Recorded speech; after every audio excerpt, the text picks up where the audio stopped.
بسم اللہ الرحمن الرحیم تبارك الذي نزل الفرقان على عبده ليكون للعالمين نذيرا۔ السلام علیکم ورحمۃ اللہ وبرکاتہ۔ میرا نام ہے قاری ابوبکر حیات اور میں آپ کو اپنے چینل پر خوش آمدید کہتا ہوں۔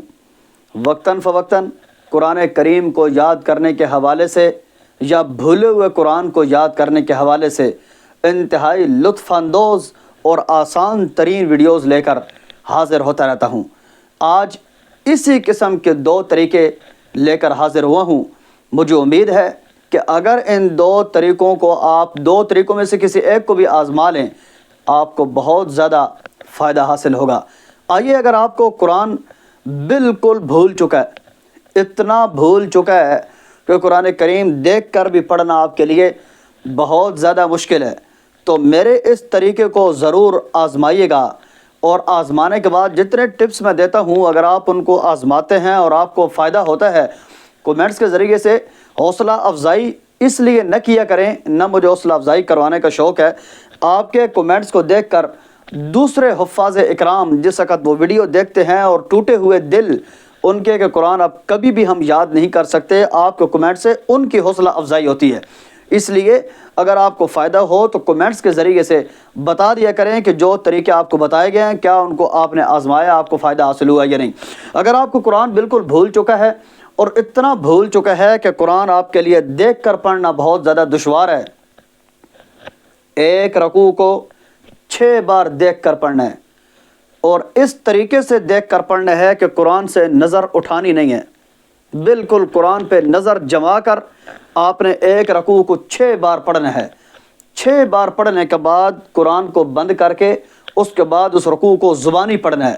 جس وقت آپ زبانی پڑھیں گے، اگر کوئی اول تو بات ہے 6 بار پڑھنے سے کوئی غلطی رہتی ہی نہیں ہے جتنا بھی بھولا ہوا قرآن ہو، لیکن پھر بھی اگر کسی کی کوئی غلطی رہ جائے اس غلطی کو صرف 3 بار دیکھ کر 3 دفعہ زبانی پڑھنا ہے اور اگلے رکوع کو تیار کرنا شروع کر دینا ہے۔ اس انداز سے ایک پاؤ تیار کریں۔ میرے انتہائی قریبی دوست نے اس طریقے کو آزمایا، کہتے ہیں قاری صاحب 28 سپارے میں یاد کر چکا ہوں، 28 سپارے آپ کو 2 رکعتوں کے اندر میں اس شرط کے ساتھ سنا سکتا ہوں، اس گارنٹی کے ساتھ سنا سکتا ہوں کہ میرے ان 28 پاروں میں کوئی غلطی نہیں ہے الا ماشاء اللہ، اللہ اکبر۔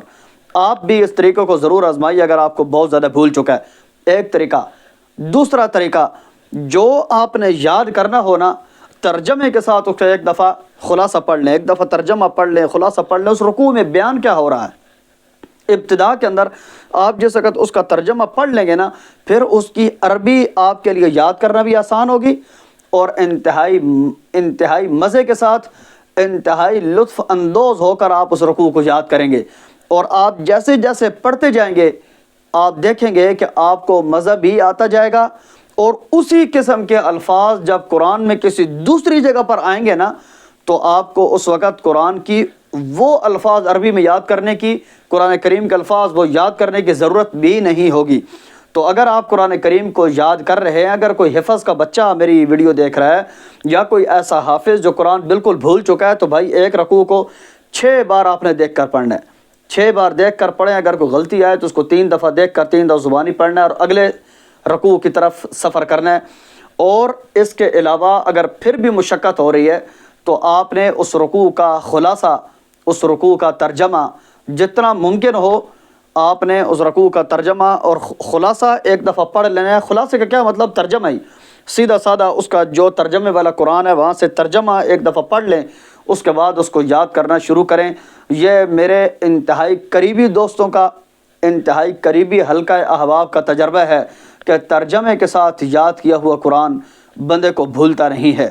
مجھے امید ہے کہ آپ کو بہت زیادہ فائدہ حاصل ہوا ہوگا، اور آپ وقتاً فوقتاً میری حوصلہ افزائی کرتے رہتے ہیں۔ آپ کا میں بے پناہ شکر گزار ہوں۔ بہت زیادہ لوگوں نے میرے ساتھ واٹس ایپ کے ذریعے، فون کے ذریعے سے میری بہت زیادہ حوصلہ افزائی کی۔ میں حوصلہ افزائی کے قابل نہیں ہوں، اللہ کا شکر ہے کہ اللہ تعالیٰ نے قرآن کریم کی خدمت کے حوالے سے کسی نہ کسی درجے میں استعمال کیا ہے، اور آپ لوگوں کے سامنے قرآن کریم کی خدمت کے حوالے سے اللہ تعالیٰ نے کام کرنے کا موقع عنایت فرمایا۔ اجازت چاہتا ہوں اگلی ویڈیو تک کے لیے اپنے بھائی ابوبکر حیات کو اپنی قیمتی اور نیک دعاؤں میں یاد رکھا کریں۔ والسلام علیکم ورحمۃ اللہ وبرکاتہ۔ اللہ حافظ۔